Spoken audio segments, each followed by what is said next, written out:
પરમાર છે. આજ રોજ મહાવીર હોલ 4 રસ્તા પાસે દિલ્હી ચોલે કુલચાવાળા એ લારી છે, ત્યાંથી આજે બપોરનું જમવા માટે છોલે કુલચા લેવા આવ્યો હતો. પાર્સલ ઘરે જઈને જોયું, કાઢ્યું, છોકરાઓએ 1-2 કોડિયા ખાધા.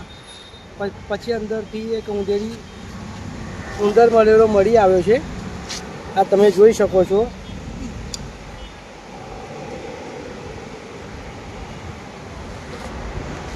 એની જાણ અમે બાપોદ પોલીસ સ્ટેશનમાં કરી છે. ફૂડ એન્ડ ડ્રગ આજે રજા હોવાથી હજુ એની અરજી બાકી છે. કોર્પોરેશન ફૂડ એન્ડ ડ્રગનું લાયસન્સ પણ એ ભાઈ પાસે છે. કોર્પોરેશનની એક નૈતિક જવાબદારી બને છે કે એનું રેગ્યુલર ચેકિંગ થવું જોઈએ. રેગ્યુલર રાબેતા મુજબ એનું ક્વોલિટી ટેસ્ટિંગ થવા જોઈએ. અમારે જેવા સવારથી સાંજ લગીને 200-300 માણસે એના ત્યાંથી છોલે કુલચા જમ્યા પણ છે અને પાર્સલ બી લઈ ગયા છે. તો એ લોકોના હેલ્થનું શું? હેલ્થની જવાબદારી કોણ લેશે? આરોગ્ય સાથે ચેડા થઈ રહ્યા છે. આરોગ્ય સાથે ચેડા થઈ રહ્યા છે.